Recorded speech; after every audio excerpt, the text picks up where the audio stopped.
नमस्कार, आप सभी का स्वागत है द सुधांशु शो में, जिसमें हम मिलवाते हैं आपको किसी खास व्यक्तित्व से। इसी क्रम में आज बेबाक मुलाकात करने हम मिलवा रहे हैं आपको डॉक्टर बेनी माधव से। अब पूछिए उनमें क्या है खासियत। कॉलेज में प्रिंसिपल का कार्य से सेवानिवृत्त हुए, लेकिन उसके बाद एक अलग तरह के फ्लेवर में वो जा रहे हैं। वो फ्लेवर क्या है और क्यों है, इसी बात पर आज होगी हमारी और डॉक्टर बेनी माधव की बेबाक मुलाकात। तो पहले तो आपका सर स्वागत है। बहुत धन्यवाद आपको। तो वो क्या ऐसी सेवा है जो कि प्रधानाचार्य की कुर्सी पर रहते रहते आपने नहीं अचीव किया? देखिए, अचीवमेंट का कोई कॉन्सेप्ट बहुत साफ नहीं होता जी आदमी जितना पाता है कुछ और पाना चाहता है। जी पॉजिटिविटी के साथ जो मिल जाता है वो अपना प्रारब्ध है, अन्यथा सतत प्रयत्नशील रहना मनुष्य का स्वभाव है। पहले मैं अपना संक्षिप्त परिचय दे दूं। जरूर। मैं बेनी माधव, काशी हिंदू विश्वविद्यालय से अंग्रेजी विषय में मैंने एमए किया, उसी में मैंने पीएचडी की। केंद्रीय विद्यालय संगठन से जुड़ करके मैंने 2 वर्ष तक पीजीटी अंग्रेजी के रूप में काम किया। तत्पश्चात मैं सारनाथ स्थित महाबोधि कॉलेज में प्रवक्ता अंग्रेजी के रूप में वर्ष 1988 में आया। 1994 में ही मैं प्रिंसिपल बना दिया गया। 30 वर्षों तक प्रधानाचार्य रहने के बाद हमारा जो एनर्जी लेवल है आज भी ये कहता है कि शिक्षा के माध्यम से हम समाज को भी बहुत अच्छी तरह से समझ सकते हैं। इतने वर्षों की सेवा करने के बाद मैंने ये महसूस किया कि राजनीति शब्द जो कभी एक मंत्र हुआ करता था, आज क्यों वो गाली बन पड़ी है। प्रायः लोगों के मन में अब राजनीति शब्द से, विशेष करके बुद्धिजीवी वर्ग के मन में ये बात आती है कि राजनीति एक खराब शब्द है। मेरा मानना यह है कि खराब है नहीं, इसको देश का और परिस्थिति ने खराब बना दिया है। इसलिए मैंने राजनीति में जाने का जो निर्णय लिया, तो मूल रूप से ये राजनीति में जाने का निर्णय नहीं है।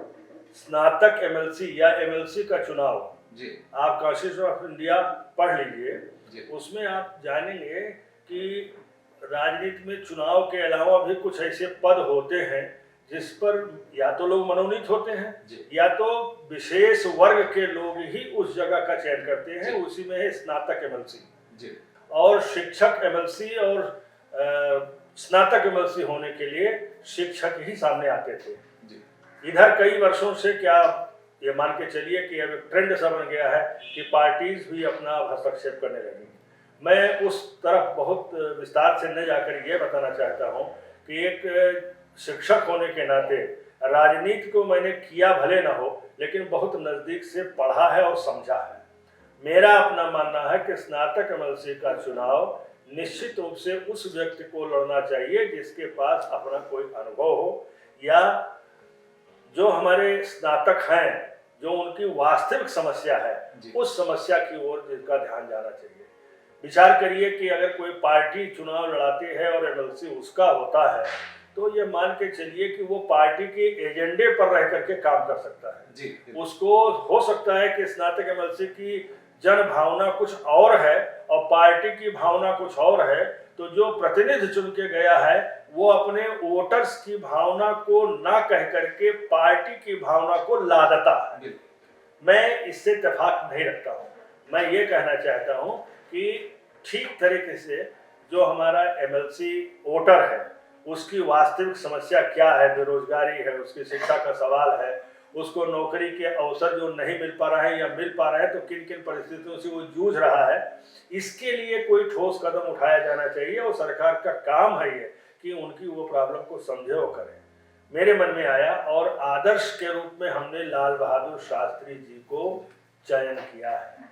उसके पीछे लॉजिक ये है कि लाल बहादुर शास्त्री को ज्यों-ज्यों मैंने पढ़ा त्यों-त्यों मैंने पाया कि बनारस में होने के नाते मैं सुधांशु जी आपको यह स्पष्ट करूं कि बनारस में 2 बड़े धाम हैं। एक विश्वनाथ धाम है और एक जो विश्वनाथ धाम है वो धर्म का एक केंद्र है, आस्था का केंद्र हो सकता है। राजनीतिक आस्था का केंद्र लाल बहादुर शास्त्री का मकान है जो रामनगर में है। और मैं मानता हूं कि भारतीय राजनीति में ऋषि परंपरा का प्रतिपादक अगर कोई रहा है तो लाल बहादुर शास्त्री जी रहे हैं।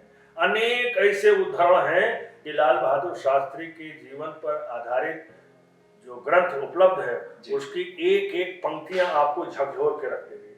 उदाहरण के तौर पर मैं आपको कह सकता हूं कि जिस समय वो जेल में हुआ करते थे और कांग्रेस वर्किंग कमेटी उस समय जो अपने कार्यकर्ताओं को या अपने पदाधिकारियों को तनख्वाह देती थी, 40 रुपए की तनख्वाह उनके घर दी जाती थी, तो उन्होंने पत्र लिख करके कहा था कि नहीं, मेरे घर 30 रुपए ही भेजिए, क्योंकि 10 रुपए किसी और के काम आएंगे, मेरा घर का खर्चा या हमारे परिवार का खर्चा 30 रुपए में चल जा रहा है। एक छोटा उदाहरण है।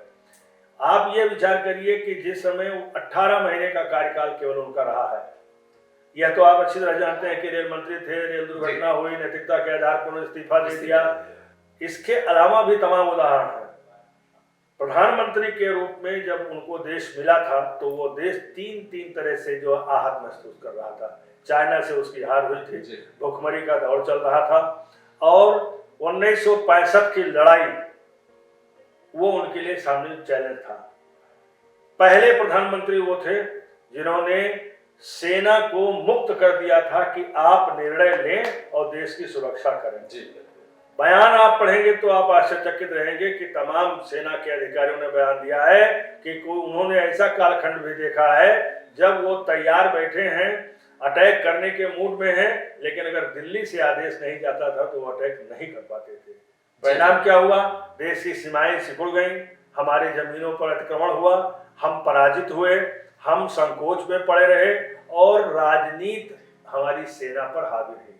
अभी तक तो आपने व्हाइट कॉलर जॉब की, कहीं 1 रुपए का इधर उधर नहीं, college teacher, as a principal, साफ सुथरी नौकरी की आपने, तो आपको ऐसा नहीं लगता कि काजल की कोठरी में आप जा रहे हैं?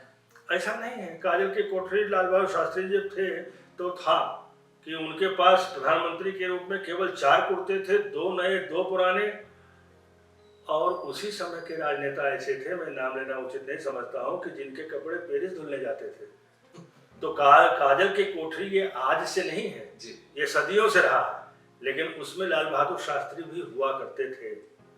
रह गई बात अपने बारे में, ये सच्चाई का ढिंढोरा पीटना ये थोड़ा अजीब सी बात लग रही है, लेकिन आपको आश्चर्य होगा कि मेरे पास में पैसे बिल्कुल नहीं है, और लोगों के दम पर मैं ये बात कह रहा हूँ कि हमारे पास में जो है वो तमाम पैसे वालों के पास नहीं है, और हम इसलिए चुनाव लड़ रहे हैं। चुनाव हम पैसे से नहीं है, हम आइडियोलॉजी से चुनाव लड़ रहे हैं, और अभी तो परिणाम आना बाकी है, देखा जाएगा। लेकिन लोगों को अब एक बात जान लीजिए सुधांशु जी, साफ हर व्यक्ति जो बनारस का है, बनारस के उत्तर प्रदेश का है या भारतवर्ष का व्यक्ति है, वो राजनीति से पक चुका है, वो चाकचक्य की भाषा से पक चुका है, तलाश वह भी रहा है। मुसीबत उसकी ये है कि वो चूज किसको करे, किसका चयन करे। वो जब नागनाथ सांपनाथ 2 हैं तो किसी एक को करना है। बदलाव की स्थिति है। सवाल ये उठता है कि हम आश्वासन देने की स्थिति में हैं या नहीं। लोगों को ये महसूस कराना होगा कि नहीं, आपका चयन गलत नहीं होगा।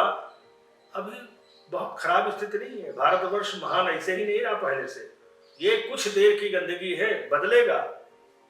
और आपको बता दूं ये भी कि अभी शब्दों के चातुर्य से बात हो रही है।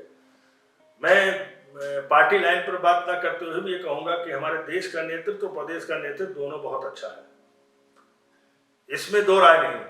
अब देश की जनता पारदर्शी राजनीति के लिए तैयार बैठी है, उसके पास विकल्प का अभाव है। जब घटातोप अंधेरा होता है तो उसमें सूरज जब नहीं होता हमारे पास, तो एक नन्हा दीपक भी अपने हिस्से का काम करता है, और अपनी क्षमता के हिसाब से वो उतना प्रकाश फैला देता है जितने में उसके होने का आभास सबको हो जाता है। लाल बहादुर शास्त्री जी का अब, या शास्त्री युग की राजनीति का होना अब नितांत आवश्यक है। सवाल कीजिए क्यों? वो इसलिए कि अब राष्ट्रवाद का नारा जो आज बड़ा प्रमुखता से उभर के सामने आपके आ रहा है, शब्द बदल गए हैं, लेकिन यह राष्ट्रवाद का नारा देने वाला वही महामानव था। जब एक तरफ वो कहता है जय जवान, तो पूरे देश की सेनाओं का मनोबल बढ़ाता है और देश की सुरक्षा के लिए आश्वासन पा लेता है अपनी भावुकता से उद्बोधन के बाद।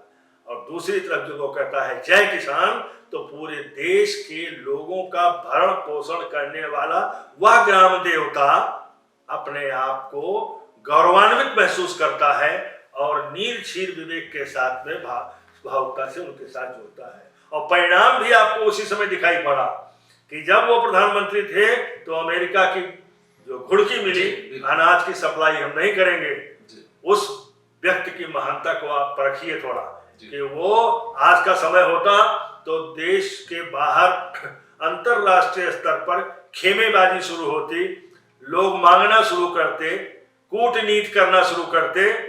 और लाल बहादुर शास्त्री ने कहा कि तुम्हारे सामने झुकना नहीं, अपने देश की जनता को भावुकता से उन्होंने संबोधित किया और कहा कि एक वक्त का भोजन हम छोड़ देंगे, हम नतमस्तक नहीं होंगे। इसको बोलते हैं स्वाभिमान और इसी को बोलते हैं राष्ट्रवाद। ये है राष्ट्रवाद।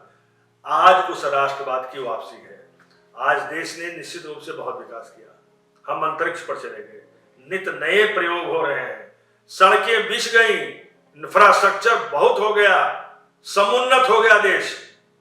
घोषणा होने लगी हम अब होने जा रहे हैं विश्वगुरु। फिर से विश्वगुरु थे, लेकिन अगर ईमानदारी से आप ही से मैं पूछूं तो आपको भी लगेगा कि जो 2-3 अभाव है, वो है चरित्र का अभाव, वो है नैतिकता का अभाव और वो है सुचिता का अभाव।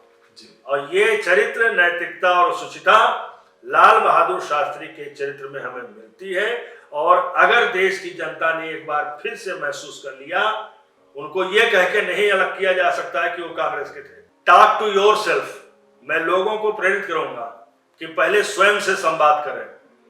और आप हमारी योजना अगर पूछ रहे हैं तो अभी कोई खास योजना तो नहीं बनाई, लेकिन पहली योजना है कि अगर ये चुनाव मैं जीतता हूं, पूर्वांचल की तरफ से चूंकि मैं जा रहा हूं, 8 जिले का नेतृत्व करने का मौका मिलेगा, तो 8 जिले के जितने स्नातक हैं, विशेष करके 10-15 वर्षों के पहले से लेके अब तक, उनकी एक आम सभा इकट्ठा करके, वो 50,000 होंगे, 25,000 होंगे, अंदाजा कुछ नहीं है, लेकिन उनके मध्य उनके ऊपर मैं यह प्रश्न रखूंगा कि आप मुझे मार्गदर्शन करिए कि हम स्नातक एमएलसी होने के नाते स्नातक के लोगों को क्या कर सकते हैं, मेरा क्या प्रयास हो सकता है, वो सुझाव मुझे दीजिए।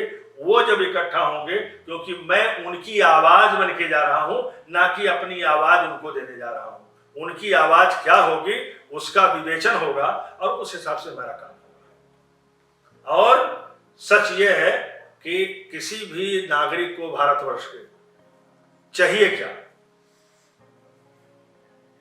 अपनी भू पर पांव टिके हो, अपना हो आकाश खुला, बस मेरा मुझको मिल जाए, मैं चाहूं जग से और क्या भला। देश का युवा हो, युवा पीढ़ी का हो या वयस्क हो या कह लीजिए वृद्ध हो गया हो, उसको उसका स्वाभिमान चाहिए और उसकी अपनी एक थाती होती है, वो बरकरार रहनी चाहिए। राजनीतिज्ञों के माध्यम से उनके सहारे कोई चीज पाने की जो ललक है, वो संभवतः हमको एक तरह से इंटेलेक्चुअल इम्पोर्टेंसिया की ओर ले जाता है। मैं चाहता हूं कि राजनीति में अब वह सुचिता आए जब लोगों के मन में यह बात आए कि लोग जो टिकट मांगने जाते हैं, लोग टिकट देने आए कि आप इस क्षेत्र के इस फील्ड के लिए सर्वथा उचित हैं।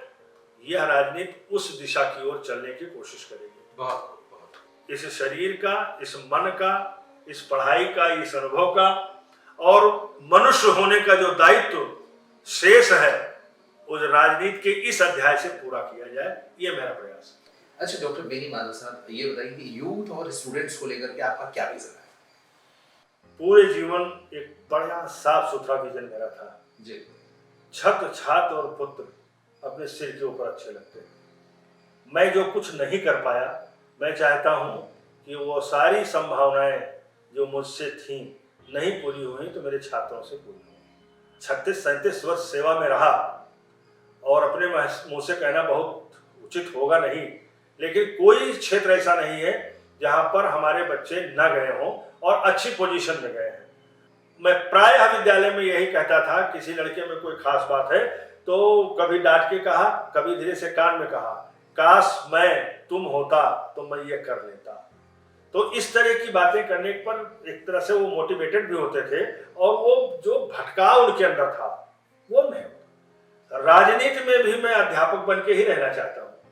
मैं राजनीति करने नहीं, मैं राजनीति पढ़ाने जाना चाहता हूँ, क्योंकि अब तक पढ़ाने की एक सीमा थी, यहाँ पढ़ा के खाली हुआ सरकारी नियम कानून के तहत, लेकिन वहां भी मैं पढ़ाने ही जाना चाहता हूँ। मेरा अभिप्राय स्पष्ट हो गया होगा आपको कि राजनीति की शुचिता इस देश की मांग है। दावे हर पार्टी करती है और सारी पार्टी इसका सम्मान मैं करता हूं, लेकिन मेरे कहने का अंदाज थोड़ा अलग है। एक तो साहित्यकार परिवार से जुड़ा हूं, इसलिए बात अपनी हम तलवार चला के नहीं कहूंगा, लेकिन पिन जरूर चुभूंगा कि देश मेरा है। तो दो अर्थ इसका है कि ये देश मेरा है तो इस देश के लिए मर मिटना है, और ये देश मेरा है मुझे बेच देना है। तो ये जो बेच देने वाली राजनीति करने वाले लोग हैं, इनके लिए एक टीचिंग लेके जाना चाहता हूं कि जैसे आपका घर आपका है, आपका परिवार आपका है, तो आप क्या सोचते हैं, ऐसे यह देश मेरा है तो प्राण से प्यारा है, और जो सर्वोत्तम और सबसे जो सुंदरतम भाव मेरा हो सकता है वह देश के लिए समर्पित है। राजनीति आपके लिए ड्रीम है या रिस्पॉन्सिबिलिटी? रिस्पॉन्सिबिलिटी। 60+ में हो चुका हूं। ये उम्र सपने देखने का नहीं है, बल्कि तमाम उन नवयुवकों को टूटे हुए सपनों को सजोने का समय है। और सपना नहीं है, ये मेरा मिशन है, उद्देश्य है, और बाई चॉइस वहां जा रहा हूं, किसी के फोर्स में नहीं जा रहा हूं, और कुछ बदलाव के लिए जा रहा हूं। मैं बदल पाऊंगा, नहीं बदल पाऊंगा, लेकिन पुरुषार्थ कभी कम नहीं होगा। बहुत सुंदर, आपने इतना कीमती वक्त दिया हमारे साथ, कुछ बातें की, कुछ चर्चाएं हुई, इसके लिए आपका बहुत बहुत धन्यवाद सर। बहुत धन्यवाद सुधांशु जी आपको। तो आज डॉक्टर बेनी माधव सर से हम लेते हैं यहीं पर इजाजत, क्योंकि अगली बार हम होंगे एक नए अतिथि के साथ। तब तक देखते रहिए द सुधांशु शो। नमस्कार। नमस्कार सर।